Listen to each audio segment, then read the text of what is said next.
Bien. Y la cefalea de la más común y verídica, ¿cuál es? La regional. Muy bien, la que todos presentamos por múltiples causas, estrés, cafeína. Bien. Tenían que averiguar sobre el alcohol. Lean lo que han averiguado. ¿Quién va a leer? Porque ya tenemos varias. ¿Quién va a leer? A ver. Ya. El alcohol. Etiopatología de la cefalea por alcohol. La ingesta de etanol desencadena cefalea mediante una cascada neuromuscular compleja. El principal mecanismo reside en su primer metabolito, el acetaldehído, que actúa como potente vasodilatador sistémico, que estimula mecánicamente los receptores del sistema vascular, provocando la liberación de neuropéptidos, como ser el péptido relacionado al gen de la insulina, lo que genera inflamación en el modo general estéril en las meninges y además por su efecto diurético del alcohol inhibe la hormona diurética, lo que genera deshidratación. Muy bien, muy bien. Entonces, ¿han escuchado lo que han leído los compañeros? ¿Quién más ha averiguado algo más o lo mismo? A ver, además de la deshidratación, el etanol es un vasodilatador que activa las fibras del par glucémico, liberando neuropéptidos proinflamatorios. Además, el vino que contiene tiramina, histamina y flavonoides provoca la liberación de norepinefrina, dando una vasoconstricción y después una vasodilatación. muy bien, ¿no? Entonces empieza la cefalea, por eso al día siguiente te digo que la cabeza lo quiere reventar y por qué no se puede deshidratar. Por eso es recomendable cuando uno va a una fiesta o una disco, que está consumiendo bebidas alcohólicas, siempre tener su botella de agua, ¿no? Incluso mientras uno está en una fiesta debería tomar agua, unos 3-4 vasos de agua mientras está consumiendo bebidas de alcohol. Ya, la cefalea por cafeína. ¿Sí? ¿Quién quiere hablar? ¿Leer?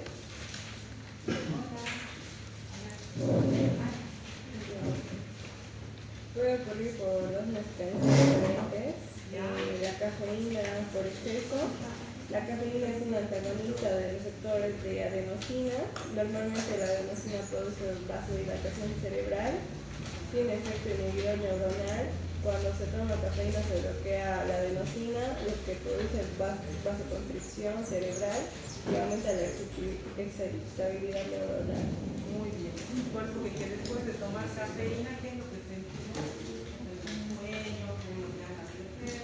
¿Quiénes no han tomado un café ahora para ir a clase? Yo, ¿no? Como ya el café. Entonces, pero obviamente cuando uno exagera con las cosas y se presenta que toma día y frecuencia, con frecuencia se produce alteraciones mentales.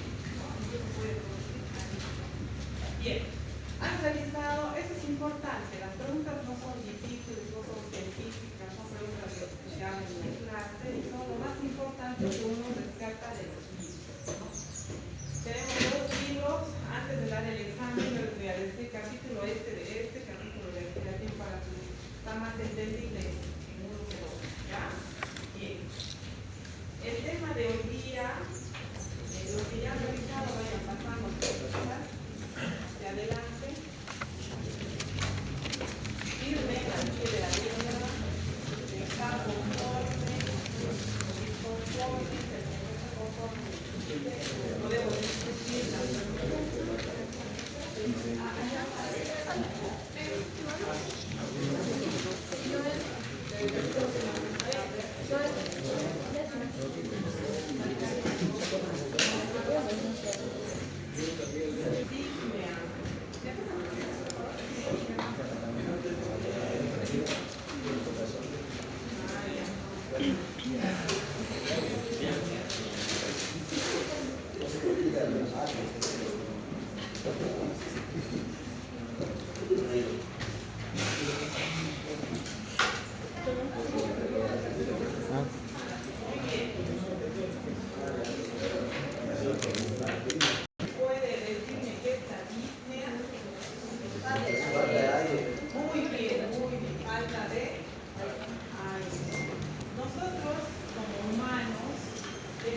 respiraciones que no sabemos, ¿no? Es inconsciente. La respiración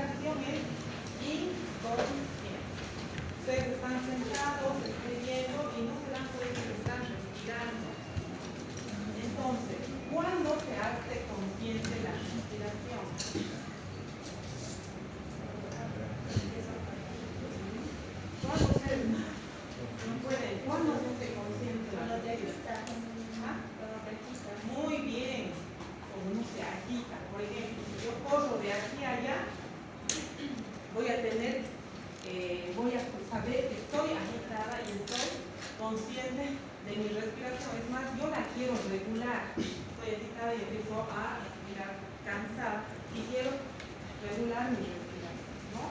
Entonces, la disnea se caracteriza por ser un síntoma objetivo y subjetivo de falta de aire.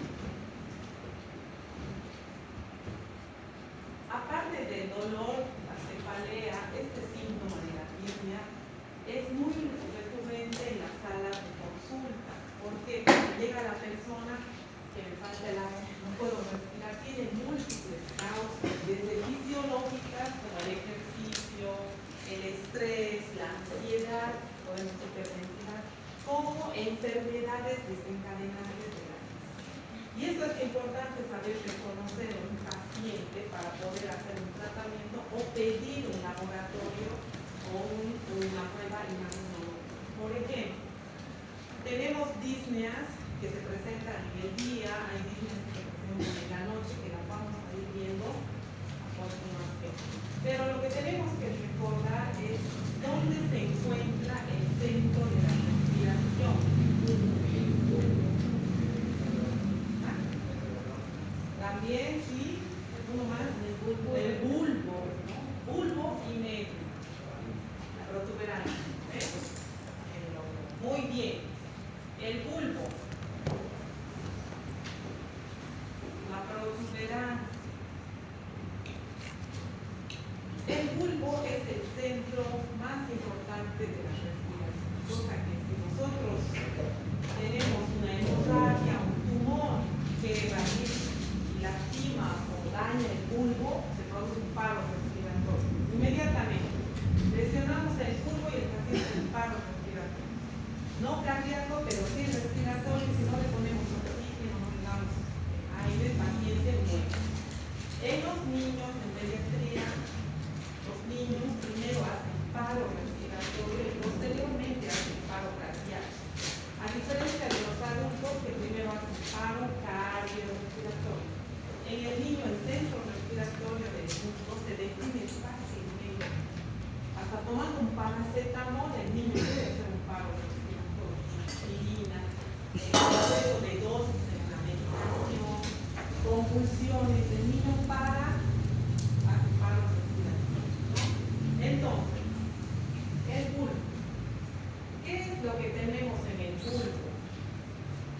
Vamos a dibujar aquí un poquito. Tiene la protuberancia más grande. A ver, ¿qué tenemos en el bulbo? Que es el centro respiratorio.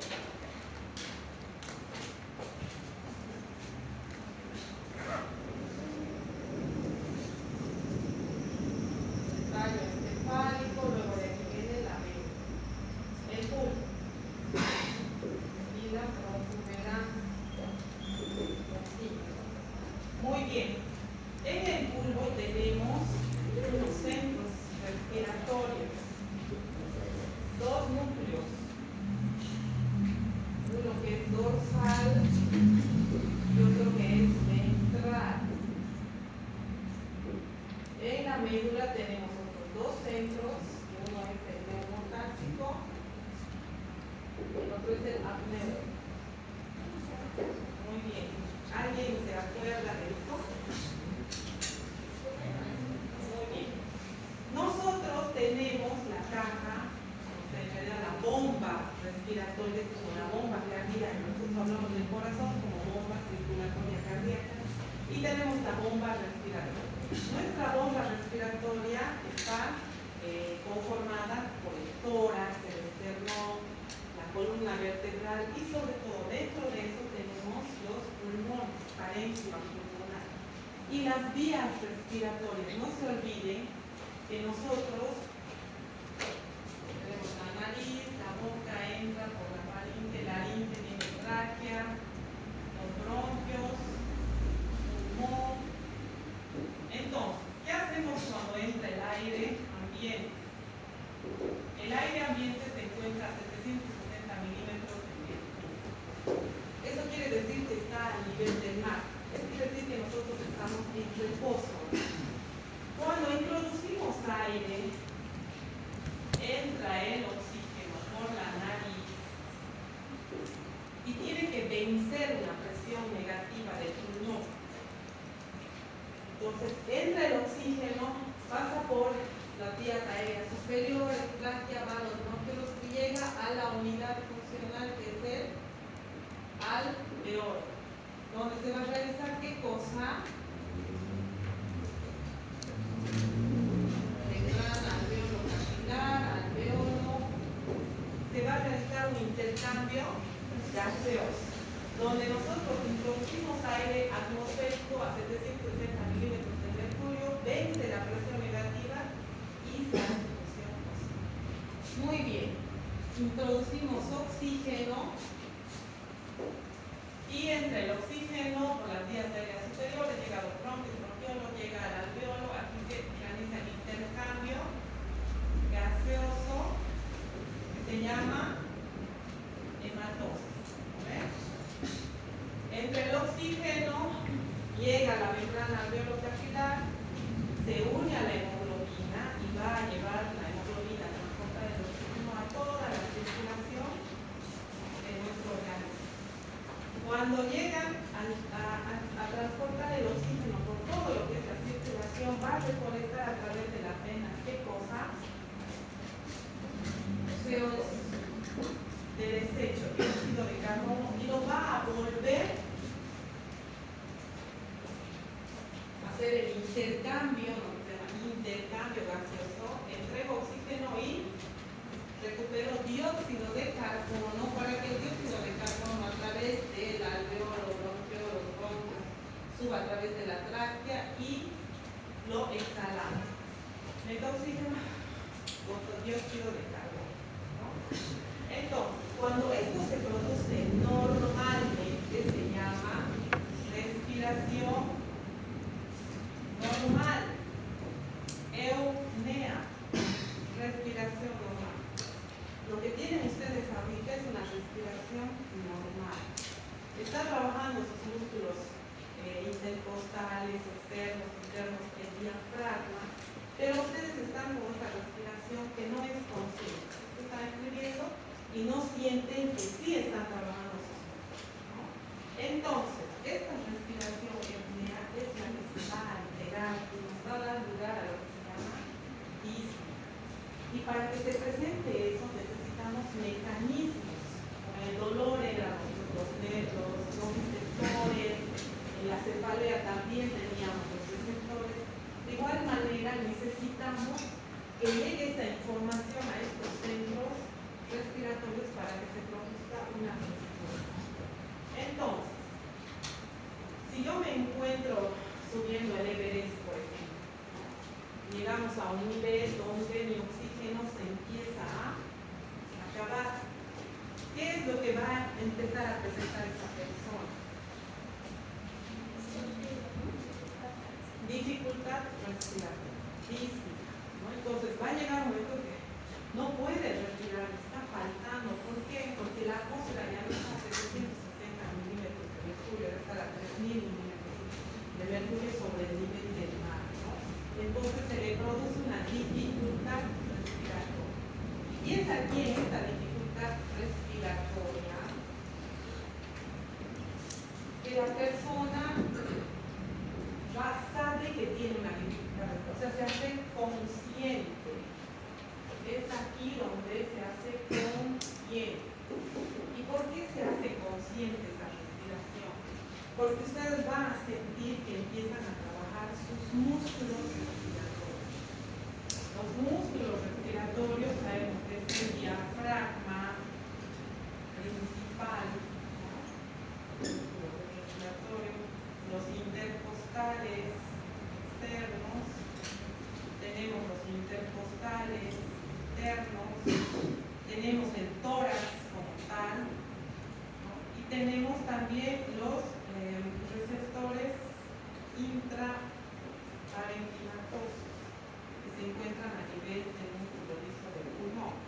Entonces, cuando yo empiezo a respirar, meto aire, ¿qué es lo que pasa? A ver, respiren. ¿Qué ¿Qué sientes? El diafragma se... Muy bien. Se aplana. Entonces, ¿y se expande qué cosa? La papilla costal. Sube, se expande. Ustedes están metiendo aire. Pero, ahorita ustedes cuando están sentados hacen eso. No, porque ustedes están en apnea, en respiración normal. Pero si ustedes tienen una patología, una enfermedad, una disnea, producida por una insuficiencia cardíaca, un asma, una bronquiolitis, ¿qué es lo que van a presentar? Y hay otras enfermedades neuromusculares como la miastenia gravis, que produce también alteración a nivel de los músculos. Y también tenemos patologías como reumatismos cráneoencefálicos, derrames de parenquimatosis, etcétera, que nos van a afectar el sistema respiratorio, ¿no? Entonces, ¿cómo empieza todo esto? ¿Qué pasa? ¿Qué hace que se produzca ese movimiento del diafragma? Este movimiento que yo estoy haciendo, ¿cómo se hace? ¿Quién lo manda? ¿Quién le dice que haga eso?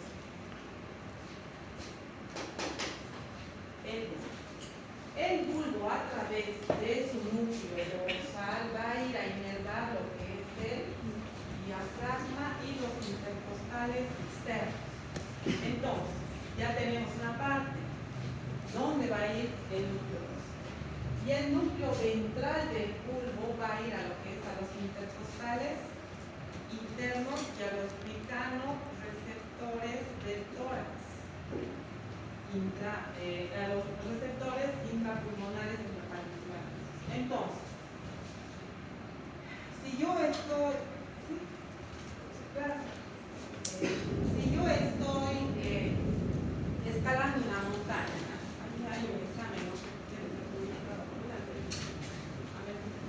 Si yo estoy escalando una montaña, no sé, en Limani, estoy subiendo en Limani, estoy produciendo una noxa, una causa biológica, física, puede ser una causa biológica, a mi organismo para desencadenar eso. Entonces, por ejemplo, ¿quién quiere dar un ejemplo que produce disnea? A ver, ¿qué enfermedad? Asma. Asma, muy bien, asma. Asma. El asma, ¿qué es el asma? El asma es una enfermedad que se va a producir a través de cualquier alergeno. Va a producir una hiperreacción a nivel del pulmón, una hiperreactividad. ¿Qué es hiperreactividad? Una neurotransmisión química, no sé, puede ser por el humo del cigarrillo, un alergeno, la aspiración de polvo, y esto va a determinar que a nivel del alveolo se produzca una obstrucción, caso del asma. A nivel del alveolo hay una obstrucción, puede ser moco, puede ser sangre, ¿no? Entonces, el alveolo, que está aquí más grande, este es el alveolo, se llena de sangre, de moco, taponea esa parte, ¿no?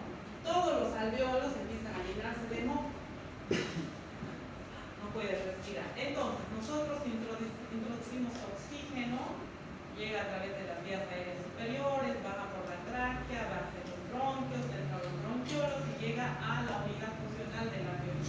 Pero aquí al entrar el oxígeno, en el asma tengo moco. No puede pasar el oxígeno a través de la membrana alveolo capilar a la circulación. Entonces, no va a haber hemoglobina que transporte ese oxígeno a la circulación. Entonces, si yo tengo una baja de oxígeno, porque obviamente el oxígeno va a entrar y va a querer ir a todos los alveolos para que haya ese intercambio gaseoso, esta hematosis. Pero si yo tengo alveolos con moco, porque estoy produciendo mucho moco, entonces este oxígeno no va a pasar. ¿Qué es lo que se va a producir?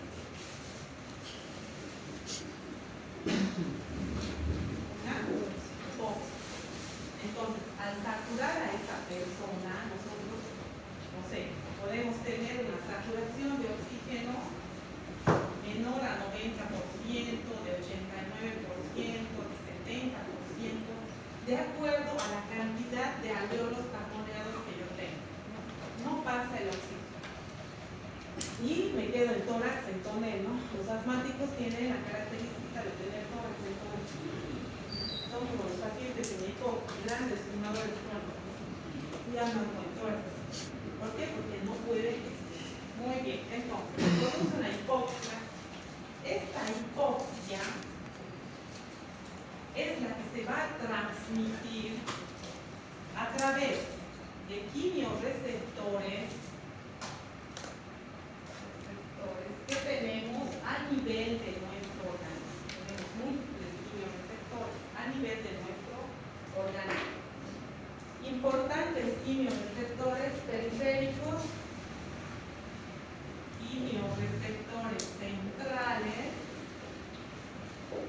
quimiorreceptores intraparenquimatosos, quimiorreceptores a nivel de las vías aéreas.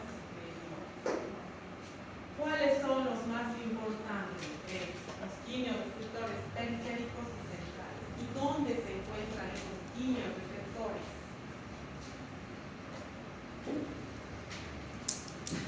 Aquí tenemos el corazón. Este es el ventrículo derecho, esta es la aurícula derecha, ventrículo derecho, aurícula izquierda, ventrículo izquierdo, y sale de la pulmonar. Aquí tenemos la aorta, que sale con su callado, la aorta, y sube aquí por la carotídea, que se divide en sus dos ramas. ¿No ven? Muy bien. Nosotros tenemos quimiorreceptores carotídeos. Son los quimiorreceptores carotídeos. Tenemos quimiorreceptores aórticos. Quimiorreceptores aórticos. Estos quimiorreceptores aórticos y ¿qué se llama? Carotídeos son los quimiorreceptores periféricos.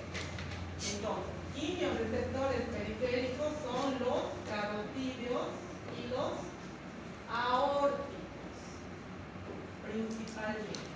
Muy bien, entonces, yo he subido, tengo asma, estoy en hipoxia, he saturado en mi casa, saturo 70%. Lo normal es de 94 a 97 hacia arriba.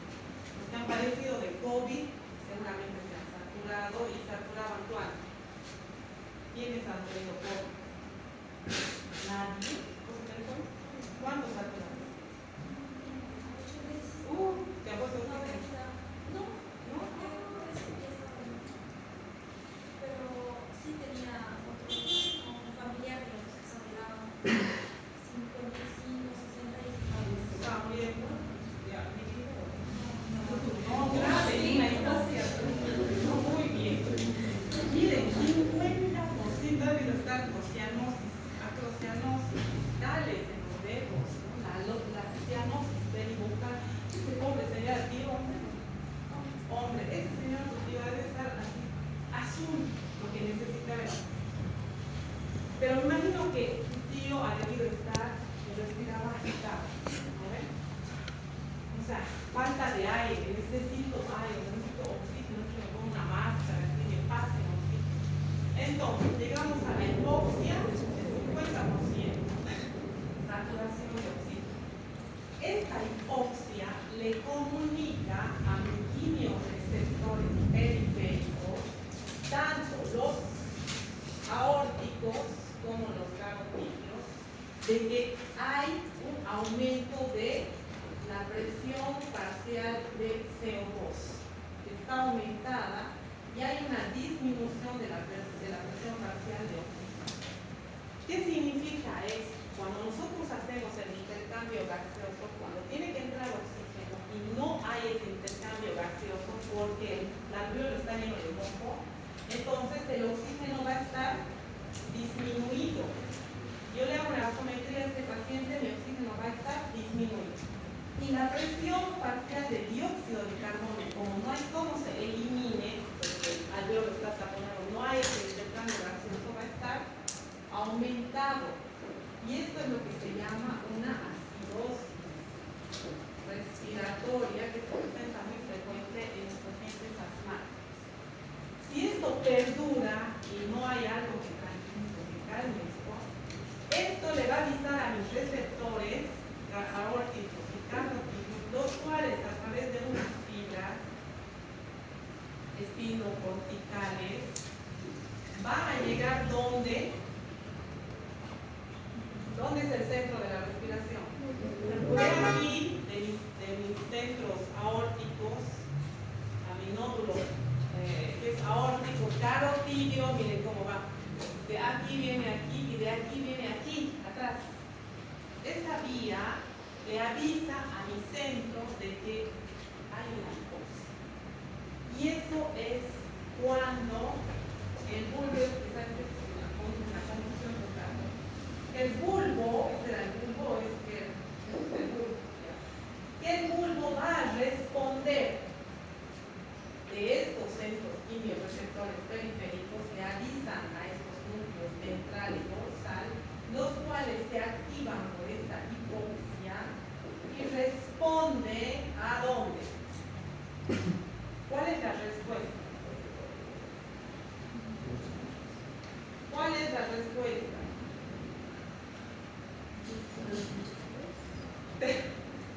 Pero a ver, sí, bueno. Si hemos dicho que el bulbo, estos receptores dorsales y ventrales van a ir al diafragma y a los intercostales externos. Vamos a ver con otro color. Y los ventrales van a ir hacia los intercostales internos y hacia el tórax y las vías aéreas superiores. Acuérdense de eso. A ver, repasemos de nuevo. ¿Dónde se han quedado? ¿También? ¿Alguien hasta aquí tiene dudas, se ha confundido, se ha perdido? ¿Entiende? O sea, repetir cuando estaba dibujando cada centro del bulbo, protuberancia. Ah, ya, muy bien. Bueno, el dibujo no es tan bueno, pero quiero que se hagan una idea. La protuberancia, vamos a hablar después del centro neumotáxico y apneusia. Importante. Esta es la protuberancia. Protuberancia que tiene dos núcleos. Hemos hablado dos centros principales, el bulbo y la protuberancia. El bulbo tiene dos núcleos, que es el ventral y es el dorsal. El núcleo ventral va a ir a dar una respuesta, a inervar a través de los nervios, el tórax, los intercostales internos y las vías aéreas superiores. Y el dorsal va a ir al diafragma, que es el músculo respirador por excelencia, y a los intercostales externos. ¿No ven? Hasta ahí estamos. Ya. Si yo estoy en hipoxia, porque soy una asmática, porque estoy saturando 50, entonces mis alvéolos se han llenado de moco, tengo moco artificioso y el moco está ahí, y no permite que haya un intercambio gaseoso entre el oxígeno y el dióxido de carbono, no pasa oxígeno a la membrana alveolo capilar, no va a ir oxígeno a mi cuerpo, no va a ir a mi cerebro. Entonces, tampoco sale dióxido de carbono. Entonces, ¿qué pasa? Hay baja de oxígeno y hay un aumento de dióxido de carbono, ¿no? Exacto, CO2. Muy bien. Y eso es lo que me va a producir una hipoxia. Hipoxia, porque el oxígeno está disminuido. Hipercapnia, porque el CO2 está aumentado. Y si esto está aumentado, entonces el pH, el positrón de hidrogeniones, está aumentado. Y todo esto es una acidosis respiratoria. Cuando yo... ¿Quieres preguntar algo? No. Cuando yo estoy en acidosis respiratoria, estoy en hipoxia, hipercapnia, esta información, ¿dónde llega? A mis quimios, receptores aórticos que están en la aorta, aórticos, suben a los carotídeos. De los carotídeos va a ¿dónde? Al bulbo. Y el bulbo, ¿qué le dice al diafragma? Que empiece a A ver, respiren rápido. No, no así. Así. Hiperventilen, a ver, hiperventilen. Ustedes van a ver que el diafragma se mueve de arriba a abajo. Y sus intercostales externos están expandiendo la caja torácica. O sea, entonces, ¿qué quiere decir? Que allá hay una respuesta del pulso, que parecen dos ojitos. Y también va a venir la respuesta al núcleo ventral que va a ir, si no ayudamos con oxígeno a este diafragma y a este intercostal externo, se va a producir una alteración a nivel muscular y van a empezar a entrar los intercostales internos. Retracción intercostal, muy común en el asma, en la bronquiolitis, en la neumonía. Se unen los espacios intercostales hacia adentro en los niños y ve muy notorio, empieza a hundirse. ¿Qué va a pasar con la caja? Va a empezar a bombar, o sea, es una respuesta de la parte ventral. ¿Y qué pasa con las vías aéreas? Va a haber aleteo nasal. Entonces, en los niños es muy frecuente el aleteo nasal, empieza a moverse, ¿no? Me falta oxígeno. Entonces, si yo le doy oxígeno a este paciente al 100%, entonces este oxígeno entra, pero si el asma sigue con el moco, así yo le doy 100%, si no encontrar, ¿qué tengo que hacer? Darle un broncodilatador, un paso. Los asmáticos, ¿no ven? Las películas al mismo, repatean el paso, por ahí se arrastran, ¿no ven? Y no pueden respirar, están hipóxicos. Y si siguen hipóxicos, eso llega al cerebro y hace un paro respiratorio, no alcanza el apatía o el asesino allá el aerosol, y el otro se arrastra, ¿no ven? Se queda muerto ahí. Entonces, este aerosol uno agarra y hace dos pasos, 1, 2, cada 10, 1, 2, se va abriendo el alveolo y sale el humo. Y de esa manera mi oxígeno al 100% empieza a perfundir todo. Entra hasta el alveolo, membrana alveolo capilar, el oxígeno se agarra de la hemoglobina y se va toda la circulación llegando al cerebro. Cuando eso pasa y es realizado un tratamiento, entonces entra el oxígeno y ya le avisa a mis centros que ya hay oxígeno. Entonces, ¿qué le responden mis centros al diafragma, a los intercostales? Que vayan bajando trabajo. Ya he bloqueado, he sacado el moco, he hecho mi aerosol, he aspirado oxígeno y mi diafragma se empieza a tranquilizar y los intercostales externos, internos, ya no tengo aleteo nasal. Y empiezo a entrar en eupnea, respiración normal. ¿Han entendido cómo se produce la disnea? Eso es la disnea. Es lo que se produce por una alteración. Ejemplo. Otro ejemplo. A ver quién quiere ver. EPOC, muy bien. Enfermedad pulmonar crónica. EPOC. ¿Qué es el EPOC? El EPOC es la enfermedad por excelencia obstructiva de los fumadores crónicos. Enfermedad pulmonar crónica, producida por el mismo nicotina. También puede ser producida el efecto de las minas. Y aspiran las minas, se pega a nivel del bronquio y va a producir EPOC. Ya. El EPOC es similar, está entre las obstructivas al asma. Pero en este caso, ¿qué es lo que bloquea el oxígeno del dióxido de carbono en el alveolo? La nicotina, ¿no? Se empieza a pegar entre los bronquios, como una cajetilla de cigarro. Entra, aspiro, se va a ir a pegar en todo lo que es los bronquios, llegando al alveolo y produce una secreción como alquitrán de color negro. Es por eso que los pulmones de los fumadores se ven negros. Muy bien, entonces, no entra el oxígeno, no hay intercambio gaseoso, no sale dióxido de carbono, sube el dióxido de carbono en la sangre, hay una hipercapnia, hay una hipoxia, hay una acidosis, y esto le informa a mis quimios receptores periféricos, aórticos, carotídeos, de que informe a los núcleos ventral y dorsal del bulbo para que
agonizando, está por morir, apnea obstructiva, la respiración que está próxima al paro respiratorio. Si yo no intubo a ese neonato, me hace paro, ¿no? Apnea. Quiere decir que el centro para controlar esto está en la protuberancia. ¿Qué es lo que pasa en la protuberancia con ese centro apnéico y apneico? Que si hay algún problema de TEC, yo le doy a un aparato y le lastimo la protuberancia con estos dos centros, él no se muere del TEC de golpe, no se muere del paro respiratorio que yo le produzco. Entonces, porque a él le puede dar tiempo para ir al quirófano, que le saquen la sangre, pero yo el golpe certero que le he dado a nivel de la protuberancia le he producido bloqueo de eso. El apneúsico es cuando uno está en apnea, está próximo al paro. Y el neumotáxico es el centro controlador de la respiración voluntaria. ¿Qué quiere decir esto? Que si yo entro a nadar, casi yo entro a nadar respirando, no, yo entro, meto aire y hago una brazada, dos brazadas, tres brazadas, cuatro brazadas, y saco mi cabeza. Una brazada, dos brazadas, tres y otra vez saco. Ese es el centro de la respiración voluntaria. Este centro me dice que debo respirar. O sea, él no me permite que yo siga con mi... A ver, aguante la respiración. No puedo. Este es un centro neurotáxico. Me dice que no, que tengo que respirar. Dice que me ordena para cuando voy a cantar, cuando voy a soplar, cuando voy a tocar la flauta, él me controla la respiración. Miren lo importante que es la protuberancia en este proceso. Para nadar, si yo tengo un bloqueo así, voy a nadar, ¿no? Él me dice, si yo digo, ay no, me voy a morir hoy día, pues voy a aguantar la respiración conmigo.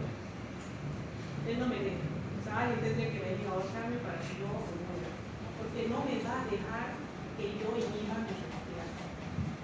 Entonces, este es otro centro de la respiración voluntaria y de las apneas, que si esto se descontrola, me puede producir un paro respiratorio. ¿Hasta ahí está claro? ¿Han entendido? ¿Puedo borrar? ¿Hay alguna pregunta?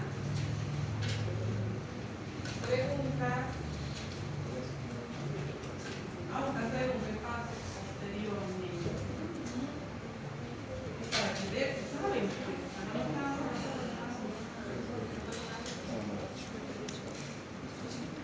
Ya, muy bien. Ahora,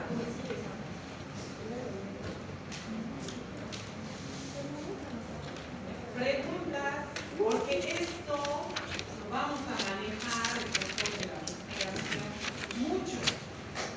Cuando llevemos asma, cuando llevemos neumonía, cuando llevemos, no sé, alteración de ácido base. Yo les voy a hablar de los centros del bulbo y de la conferencia de los carotinos. ¿Qué pasa cuando se produce un ahorcamiento? ¿Qué es lo que voy a bloquear aquí? ¿Qué es aquí?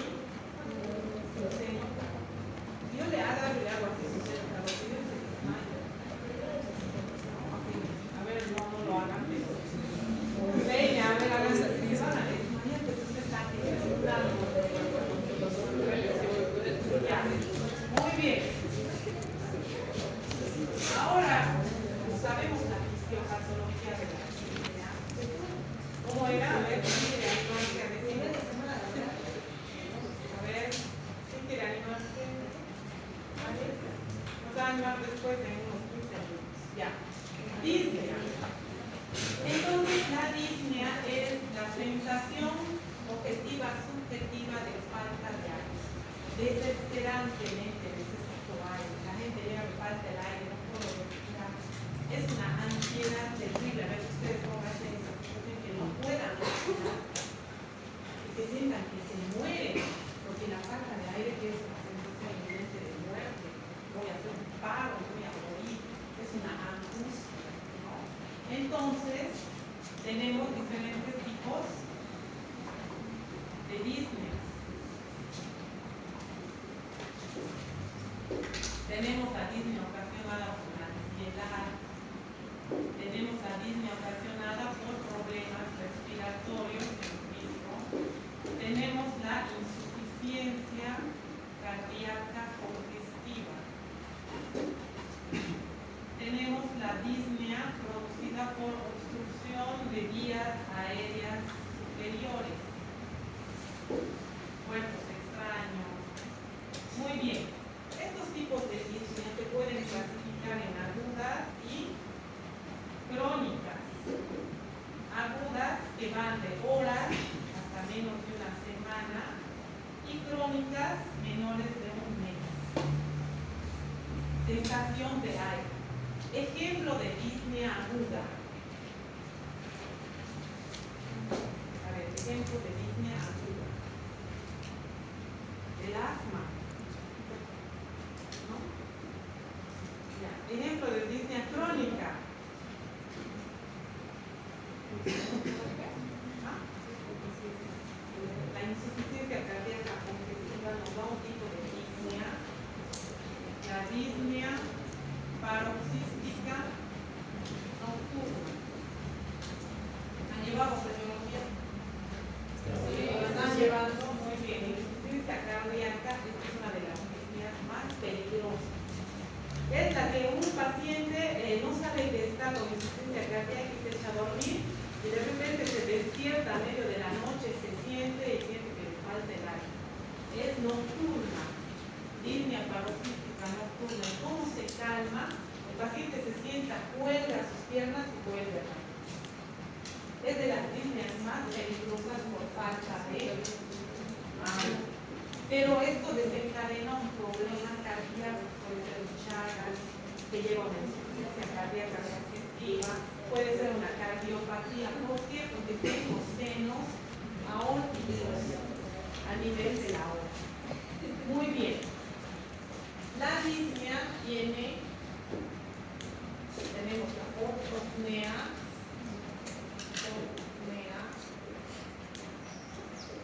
que es la falta de aire en posición supina. La persona se sienta como la posición maometana para respirar. Es característica de razonamiento cardíaco. Tenemos la tremopnea, que es la disnea de cúbito lateral izquierdo y derecho, que se presenta muy seguido en los derrames pleurales, en el asma, en las neumonías. Son disneas de costado. Uno se echa del lado izquierdo y siente que le falta el aire, se echa del lado derecho y siente que le falta el aire, porque tiene un derrame pleural, tiene una neumonía, está con asma, ¿no? Tenemos la platicnea. Es una disnea supina. Estoy de pie y tengo disnea, pero me echo mi cama y se me pasa. Esto es muy común en los problemas de Guillain-Barré, por ejemplo. Son problemas neurológicos a nivel de los músculos. Guillain-Barré o una enfermedad discapacitante producida por un voltaje ocular que hace que todos los músculos se atrofien, ¿no? Y tiene dificultad el paciente para respirar de pie. Entonces, ¿qué hace? Se echa para poder respirar.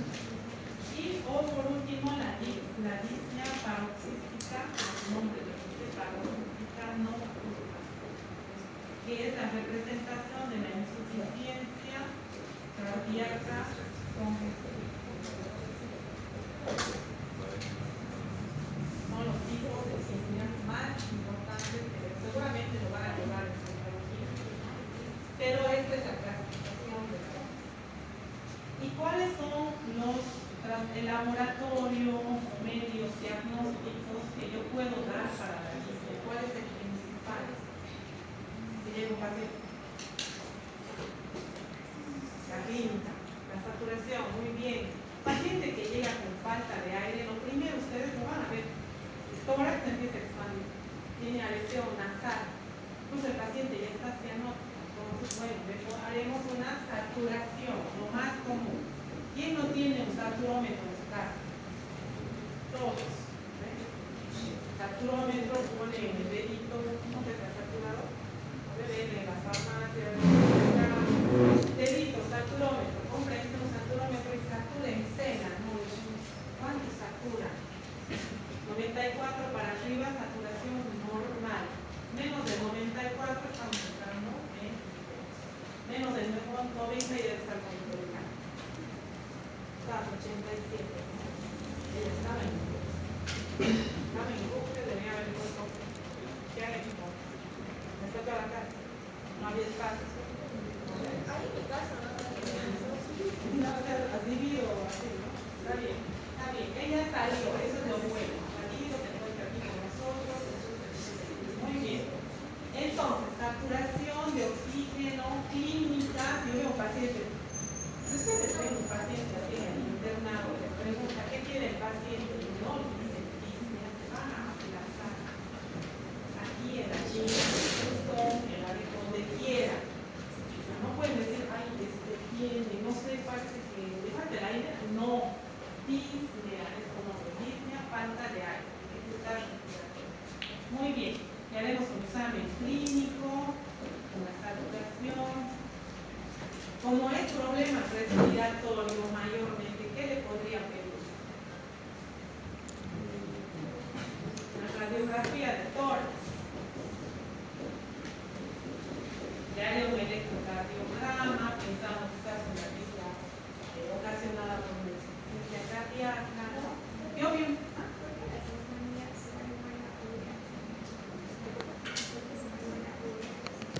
La urea en las memorias. Más que todo la urea en las memorias es por el enfoque de puede haber una alteración y es porque hay una deshidratación a nivel del riñón y todo eso. Por eso enfocar el neumonía. ¿Ya? Pero buena pregunta, muy bien. Entonces, que quede claro que la disnea es tratable. Tenemos que saber la causa que está ocasionando ese problema. Ayudar a ese paciente. ¿Qué es lo primero que tengo que poner? Si tengo dificultad respiratoria y estoy en disnea, oxígeno. Tan simple, oxígeno. Al 100%. Llega el paciente a urgencia, de emergencia, del hospital, ustedes están justo de internos en San Juan de Dios. Y no hay el residente del médico. Llega el paciente con dificultad respiratoria, lo primero, bajar la mascarilla, abrir el tanque de oxígeno, poner oxígeno. Hasta que llegue el residente del médico. Mientras tanto lo vamos a curar. Con el oxígeno vamos a ayudar mucho, porque quizás no está bloqueado los alveolos como el asma, pero sí podemos ayudar en las otras enfermedades. Quizás en el asma tiene los descartes sí para bloquear, pero el oxígeno le va a ayudar. Si no tiene oxígeno en la sangre, no hay el intercambio gaseoso, entonces mi oxígeno va a entrar, va a ayudar.